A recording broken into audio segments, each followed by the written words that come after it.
ঘুমন্ত অবস্থা আমার জানালা খুলে জানালা দিয়ে ভিতরে ঢুকে গেছে। কি তারপর ধরে কত টাকা দিমু, দেখ তুই যা চাস তাই দিমু, তুই কিছু কইস না, চিল্লিস না। তার ঘরে ঢুকি তার মেয়ের মুখ চেপে ধরছে, ষড়যন্ত্র করি আমাকে ফাঁসানোর ব্যবস্থা করছে। পাশাপাশি বাড়ি এবং সম্পর্কে আপন চাচাতো ভাই হওয়ায় দীর্ঘদিন ধরে এই তরুণীকে বিভিন্ন সময় আপত্তিকর প্রস্তাব দিতেন বাদশাহ। প্রথমে ইঙ্গিতপূর্ণ আচরণ করলেও পরে সরাসরি কুপ্রস্তাব দিতে শুরু করেন বলে দাবি করেন এই ভুক্তভোগী। বিষয়টি পরিবারের সদস্যদের জানালেও শুরুতে কেউ তার অভিযোগকে গুরুত্ব দেননি। আজকে প্রায় 1 মাস ধরে আমাকে ডিস্টার্ব করে, আমাকে এটা সেটা অফার করে, টাকা দিবে, এটা দিবে, ওটা দিবে, এগুলো বলে বলে আমাকে প্রত্যেকদিন ব্ল্যাকমেল করে। আমি কিন্তু ভাইয়ের বুকে একদিন বলছি, আমার আম্মুকে বলছি, কেউ বিশ্বাস করে না, মনে করছে আমি এগুলো আমার এখন চাচাতো ভাই। নাম কি? বাদশা। এই তরুণীর দাবি, ঘটনার দিন রাত 4টার দিকে বাহিরে প্রবল বৃষ্টি ও ঝড় চলছিল। এ সময় তিনি নিজ কক্ষেই ঘুমিয়েছিলেন। এই সুযোগে জানলা দিয়ে তার ঘরে প্রবেশ করেন চাচাতো ভাই বাদশা। অস্বস্তিকর আচরণে ঘুম ভেঙে গেলে তিনি দেখতে পান অভিযুক্ত তার সঙ্গে জোরপূর্বক অসৎ আচরণের চেষ্টা করছেন।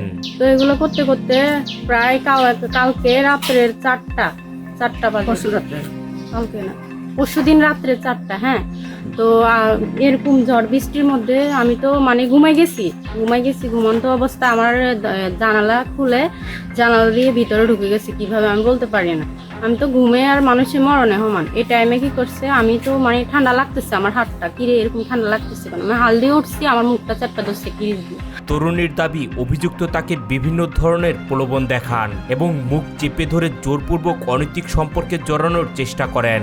চিৎকার করে আশেপাশের মানুষ ডাকতে চাইলেও তার মুখ চেপে ধরায় সাহায্য নিতে পারেননি বলে অভিযোগ করেন তিনি। চাপা ধরে কত টাকা দিমু, দেখ তুই যা চাস তাই দিমু, তুই কিছু কইস না, চিল্লিস না। চিল্লালে এখন মানুষ চলে যাবো, যে মাতে ঘুরে যাবো। তো এখন এগুলো বলার পরে আমি দরকার হলে মইরা যাম, তবু আমি এগুলো করতাম না। আমি দরকার হলে মইরা যাবো, আমি এগুলো করতাম না। কি লেগে, তোর বউ আসছে, বাচ্চা আছে, তুই এগুলো কি লেগে করস? তুই আমার এখন স্বাস্থ্য ভাই, আমার লোক এগুলো কি জন্য করস? এগুলো কর দেখ আমার মাথা নষ্ট আছে, দেখ আমি কিন্তু খাইয়া টাইয়া মাথা লয়ে আসছি, ছুরি লয়ে আইসি, তুই কি বাঁচতে চাস না মরতে চাস? এগুলো করার পরে তাও আমার ভয় দেখাইতেছে। তো আমি তো চিল্লাইতে পারতেছি না, আমার মুখটা চাপটা ধরছে। আচ্ছা, এই বিষয়ে কি এলাকার মানুষজনকে আপনারা বলছেন? এলাকার মানুষজনকে আমি তো বলি না, আমি আমার আম্মুকে বলছি আর ওর ভাই বউকে বলছি। আচ্ছা আচ্ছা, আপনারা কি কোনো অভিযোগ করেছেন থানায়? থানায় কালকে গিয়েছিলাম, লিখিতভাবে একটা স্টেটমেন্ট দিয়ে আসছি, কিন্তু এখন ওরা কি করে জানি না। আচ্ছা, এখন আপনারা কি চান? আমরা ন্যায় বিচার চাই। এদিকে ভুক্তভোগীর মা অভিযোগ করে বলেন, দীর্ঘদিন ধরে বাদশা তাদের বাড়ি থেকে হাঁস মুরগি সহ বিভিন্ন আসবাবপত্র চুরি করে বিক্রি করতেন। এতদিন বিষয়টি সহ্য করলেও এবার মেয়ের সঙ্গে ঘটে যাওয়া ঘটনার সুষ্ঠু বিচার দাবি করেন তিনি। তার আশঙ্কা, দ্রুত ব্যবস্থা না নিলে ভবিষ্যতে আরো বড় ধরনের দুর্ঘটনা ঘটতে পারে। আজকে 1 মাস তলক আমাদের সাথে আমার হাঁস মুরগি প্রথম 3টা মুরগি নিয়ে গেছে। আমি বলছি যে কি বাইনারে লেগে গেছে, আমি আর কান্দি গাড়ি যুক্ত করেছি। শেষে এবারে 9টা মুরগি আমি দিনের ধরে পানির ভিতরে দানা ছোয়া তো আনি মুরগিটার এজনরে খাবাই মাতিবে না হইতাম বলে গেছি। আমি খাঁচা সহ দুয়াদি খুঁজছি, তুইবার হরে আমি নামাজ পড়ে আসি, পান খাইতাম বলে বলছি, ইয়ারা আমার মুরগিটা খাঁচা পর্যন্ত নিয়ে গেছে। নিয়ে যাই তালতলা বিক্রি করতে নিচের জন্য মানুষে বলে না কয় না, কান্দি গাড়ি রয়েছি হুতার গৈ আল্লাহর কাছে বেগুনকে আল্লাহর কাছে বিচার দেন, আল্লাহর কাছে বিচার দিয়ে কান্দি গাড়ি রয়েছি। ইয়ার হরে এখন আমার মাইয়ার লগে এই অবস্থায় ডিস্টার্ব। আমি আপনার 10 বাসীর কাছে বিচার চাই, আপনারা কি বিচার করবেন? আমি আপনাদের কাছে বিচার চাই। তবে এসব অভিযোগ অস্বীকার করে অভিযুক্ত বাদশা নিজেকে নির্দোষ দাবি করে বলেন, তাকে পরিকল্পিতভাবে ফাঁসানোর চেষ্টা করা হয়েছে। ভাই, আপনার নামে আপনার চাচাতো বোনে অভিযোগ করেছে কিছু। আপনি গত 2 দিন আগে তাদের বাসায় ঢুকেছেন এবং কি তাকে দর্শন করার মতো চেষ্টা করেছেন, এরকম একটা অভিযোগ করেছে। আমরা যতটুকু দেখেছি ওনারা থানায় অভিযোগ করেছে। এই বিষয়ে আপনার বক্তব্যটা বলেন। আমি এটা কিছু জানি না, এটা সব মিথ্যা কথা। এটা ষড়যন্ত্র করি আমাকে ফাঁসানোর ব্যবস্থা করছে, এটা আমি জানি না।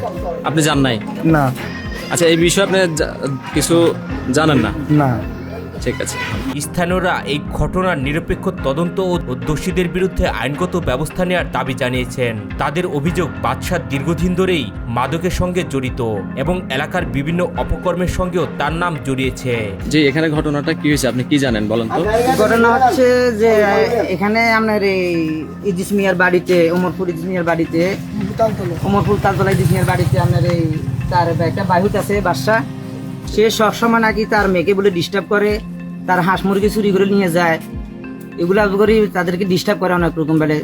দুদিন আগে বলে তার ঘরে ঢুকি তার মেয়ের মুখ চেপে ধরছে, তার গলার ভিতরে ছুরি বসাই দিছে, দিয়ে প্রেজিং করার চেষ্টা করছিল, অনেক কিছু করা হয়। তার বাপ মায় বলে আমরা দৌড়াদৌড়ি করতে গেছিল, তাদের বলে সামনে দিয়ে ছুরি দিয়ে এভাবে করি ফেলাই গেছে। ফেলাই যাবার পর আমরা সেটা বলে সমাজের কাছে গেছে, সমাজের কাছে যাওয়ার পর সমাজে বিভিন্ন ধরনের কথা কইছে, বিচার আচার করবো কইছে, এর হাতরা তারপরে থানাত গেছে। থানাত যাবার পরে মনে হয় কি একটা লিখিত করছে, লিখিত করার পর এখন আমরা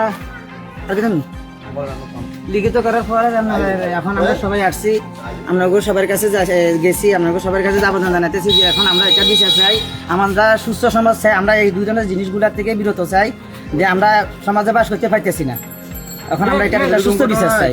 একটা না, এখানে আপনার যে কোনো একটা লোক আসতে পারে না এলাকাতে, এলাকায় আসলে লোকেরা দড়ি বসে, এই সাইডে কাজ করতেছে মসজিদের সামনে, ওই সাইডের লোকের একটা মোবাইল নিয়ে গেছে, এগুলো করতেছে। কেউ কিছু করলে আমার কে কি করবো?